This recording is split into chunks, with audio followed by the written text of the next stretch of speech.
Good morning everyone, જય શ્રી કૃષ્ણ બધાને અને સ્વાગત છે તમારું એક નવા વિડીયોમાં. ક્યાં છું સોરી, લોકેશન રિવીલ નહીં કરી શકું, but this is the good part of my job કે મને ધાબા પર જવા મળે છે. And look at the view from here guys.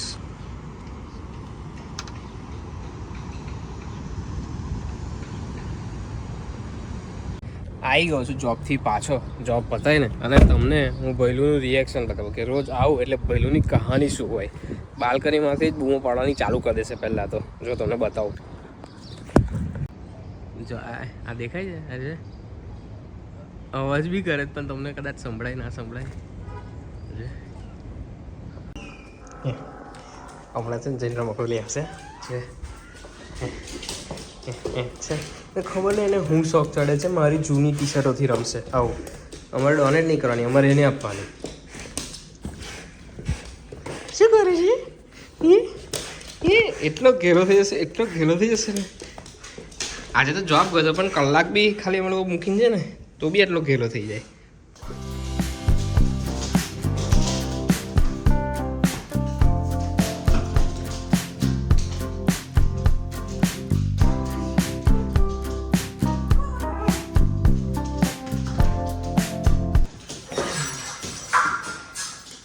ગુંજા તો છે હજી જોબ, લગભગ 6:30 છૂટશે. હું આવી ગયો છું. જો બધું સરસ મજાનું બનાવીને ખાઈશ અને એ થોડી વાર સુઈ જઈશ. ગુંજા આવશે 6-6:30 જેવું, એટલું ખાશે અને પછી કંઈક સરસ મજાનું કરીએ તો તમને બતાવું, અને કંઈક સારું બનાવું તો પણ બતાવું કે શું કરીએ છે. જસ્ટ ચેન્જ કરીને બેઠો છું અને આજે ગુંજા આવશે 6:30 એટલે એટલી ગાળો પડવાની છે ને મને, કેમ કે મને ફોન કરીને સ્પેશિયલી એવું જણાવ્યું હતું કે ઘરે જાય એટલે કંઈ બનાવી અને ખાઈ લેજે, અને જે બનાવે એ થોડું વધારે બનાવજે તો મારા માટે બી બચે, હું પણ આને થોડો નાસ્તો કરીશ. મેં આખું ઘર જોઈ લીધું, એટલે આખું કિચન જોઈ લીધું, પણ એટલે એવું કશું બનાવવા જેવું કશું મળ્યું જ નહીં. તો પછી છેલ્લે મારે બહારથી કંઈ ઓર્ડર કરવું પડ્યું. અને એ આઈને જોશે ને કે બહારથી કશું ઓર્ડર કર્યું છે એટલે થોડી ગાળો પડશે. પણ હવે શું કરું, એટલે આ છે ને બપોરના ખાવાનું મારે કંઈ ફિગર આઉટ કરવું પડશે કે મંડે ટુ ફ્રાઈડે બપોરે આવીને કંઈક સારું ભોજન મળી જાય ને તો મજા આવે, અને જેમાં બનાવવા માટે બહુ મહેનત ના કરવી પડે. એક તો ઊંઘ આવતી હોય, બરાબર ગરમીથી આવ્યા હોય કામ કરીને એટલે ઊંઘ આવતી હોય, ભૂખ લાગી હોય, અને એમાં પછી વધારે ટાઈમવાળું કંઈ બનાવવાનું હોય ને તો મજા નહીં આવતી. પછી છે ને છેલ્લે એવું ઓર્ડર થઈ જાય છે. એટલે કંઈ ફિગર આઉટ કરવું પડશે. If you have any ideas તો કોમેન્ટ ડાઉન. આજકાલમાં ગ્રોસરી માટે બી જવું પડશે, લિસ્ટ બનાવું અને પછી ગ્રોસરી માટે જવું. થોડી ગાળો ઓછી પડશે, આવું થોડો આઈડિયા આપી દેશે કે ના જો મેં આવું લિસ્ટ બનાવ્યું છે એટલે આપણે આવી ગ્રોસરી કરી લઈએ, એટલે કાલથી આપણે સોર્ટેડ. આવું થોડું પરિણામ જણાવીશ ને કે આવી પ્રોસેસ વિચારી લીધી છે અને પરિણામ આવું આવશે તો ગાળો જરાક થોડી ઓછી પડશે. એટલે આ કેવું કે પેલું ચક્રવ્યૂહ રચ્યું છે મેં થોડું. લેસી સરસ મજાનું થોડું સૂઈને ઉઠી ગયો છું, થોડું તો નહીં ઘણું બધું. 7 વાગ્યા છે, સાંજના ગુંજા હજી સુધી નહીં આવી. છૂટી તો 6 વાગ્યાની ગઈ છે પણ હજી સુધી નહીં, ખબર નહીં કેમ આવે એટલે પૂછીએ. અને બીજું કંઈક બતાવો. આ થ્રુઆઉટ મારી જોડે અંદર ઊંઘ્યો છે પણ સ્ટીલ જો, અને એની ઊંઘવાની સ્ટાઇલ જો, અહીંયા હમણાં બોલું છું ને એટલે આખો ખોલી છે, બાકી આખો જ ઊંઘી જશે. અને એની ડોકી દુખતી પણ નથી. આ રામુ કાકાનો ટાઈમ છે ઓલ ધ ટાઈમ કે 5:50 જેવું ચાલુ થાય. એનું ઘર છે ત્યાંથી ચાલુ થયું અને અહીંયા એને દમ તોડી દીધો છે. ખબર નહીં કેમ, ચાર્જિંગ નથી કે શું નથી, આઈ હેવ નો આઈડિયા. ઉઠો પહેલું, ઉઠો, ગુંજા આવશે હમણાં, ઉઠ. સાંજના 7 વાગે માહોલ કંઈ આવો છે. સૂરજ હજી સુધી ત્યાં છે, ઢળ્યો નથી. લગભગ 8:30-9 જેવું થઈ જશે એને ઢળતા. શ્રીકાંત ત્યાંથી પેલું ઉપરથી ભસવાનું ચાલુ કરી દેશે એમના. એટલો બધો સામાન લઈને આવી છે ને કે 2 મોટી થેલી મંગાવી માં જો વોલમાર્ટની નીચે, કે તું નીચે આવી અને ભરીને લઈ જઈએ. એને જેવી મૂકીએ તું તારી હરકી મૂકી દે ને.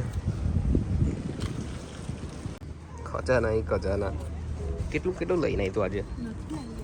હે નથી લાવી એટલું ઓય ચૂપ. હજુ તો બાકી છે, ઓનલાઈન ઓર્ડર કરવાનું. ઓ આટલું તો લાવી છે તો બી હજી તો બાકી છે. કંઈ નહીં, ખબર પડે કિચનમાં જરા ધ્યાન આપો તો આપીએ જ છે ને. હમણાં બનાવું નહીં કશું, બનાવીએ તો ને પછી? મેં ખાંડ ચેક નથી કરી એટલે પછી મેં લઈને ના આવી.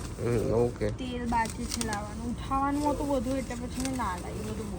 તારે કેવું ઉઠાવવાનું તો નીચે મને બોલાવી લીધો કાર્ટમાંથી મૂકીને ગાડીમાં લાવવાનું હતું.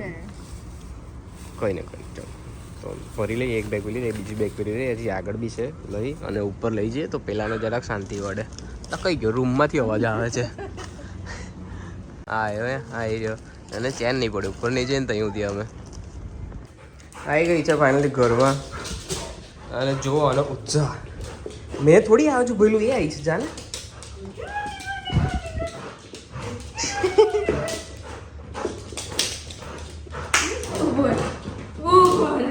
તમે કેટલા વાગે 6:30 છૂટવાના હતા, 7:30 ઘરે આવ્યા છો.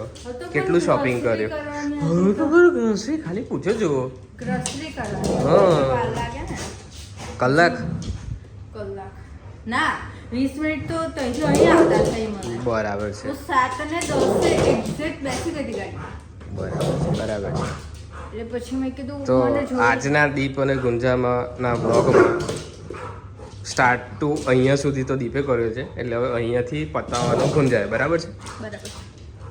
તો મારા આગલા રૂમમાં અહીંયાથી એકદમ સીધો સ્ટ્રેટ તાપ આવે છે અને 9 વાગ્યા સુધી, જ્યાં સુધી સનસેટ થાય ને ત્યાં સુધી તાપ રહે છે. તો આગલા રૂમમાં બહુ ગરમી લાગે. તો અમે કર્ટન્સ લાવવાનું વિચારતા હતા કેટલા ટાઈમથી. આજે ચાન્સ મળ્યો ફાઇનલી, તો મેં આ રોડ લઈ આવી અને કર્ટન્સ પણ લાવી છું. તો આપણે લગાવી દઈશું સરસ મજાનો પડદો. આ મેં પર્સનલ મજૂર રાખ્યા છે જરાક, તે બધું કરે છે અને ભોલું અને હું મોનિટર કરીએ છીએ જરાક. તો પછી કાલે જોઈશું આપણે, કારણ કે હું તો જોબ જતી રહીશ ત્યારે આવીને લગાવશે. આપણે સાંજે આવીને જોઈ લઈશું કે કેવું દેખાય છે એવું. હવે એક્સાઇટમેન્ટ કાલ સુધી રોકી રાખવી પડશે કે કેવું દેખાય છે એવું. શું કરવાનું, કીધું લગાવી દો પણ નહીં લગાવું. કંઈ નહીં, જમવાની કંઈક પ્રિપરેશન કરીએ. શું બનાવીએ? વઘારેલી ખીચડી. આજે ખીચડી જ ખાઈ લઈએ. આ પડદો છે, આ પડદો કેટલાનો? 8.98 નો મળ્યો છે તને? 8.98 માં લાવી છું મેં. સાચી વાત.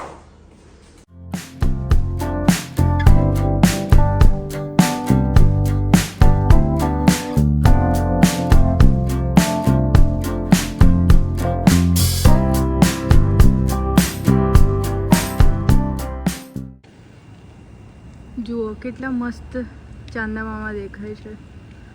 ઝૂમ કરો તો નથી દેખાતો પણ મસ્ત લાગે છે. તો અમે નીકળ્યા છે ભૈલુને વોક પર લઈ જવા, એની સુસી પોટી કરવા. એન્ડ અમે લોકો દહીં ભૂલી ગયા. અમે લોકો નહીં, હું ભૂલી ગઈ એકચ્યુઅલી. દહીં મેં ઓનલાઈન ઓર્ડર કર્યું છે જે મને કાલે મળશે, પણ અમે બનાવી છે આજે ખીચડી. તો ખીચડી જોડે તો દહીં કાં તો છાશ જોઈએ. એટલે અમે નીકળ્યા છે કે થોડું દહીં લઈ આવીએ, આજના પૂરતું થઈ જાય એટલું. એટલે સરસ મજાનું વાતાવરણ છે. ફટાફટ દહીં લઈને ઘરે જઈએ, પેટ પૂજા કરીએ અને પછી સૂઈ જઈએ. અને અમારું ભોલું પોટી કરે જુઓ. યસ, અમારે પોટી લેવી પણ પડતી હોય છે, લેવી પડે બિકોઝ અહીંયા એવો રૂલ છે કે તમારો ડોગ પોટી કરે છે તો એની સાફ કરવાની જવાબદારી તમારી, આની નહીં. ભોલું તારે લેવાની હોય પોટી તારી, ખબર પડે છે એવી? હે એવું કે મને કે જાણે જતી હોય તો એવા એક્સપ્રેશન આપ્યા. બહુ જ મસ્ત દેખાય છે. હું આવી ગઈ છું ઇન્ડિયન ગ્રોસરી સ્ટોરમાં, જ્યાં બધું જ મળે છે. પર્ટિક્યુલરલી આ છે સાઉથ ઇન્ડિયન ગ્રોસરી સ્ટોર અને અમારું ઘર બસ એક્ઝેક્ટ સામે છે. પણ આપણે ખાલી દહીં લેવાનું છે તો આપણે ફટાફટ દહીં લઈ લઈએ.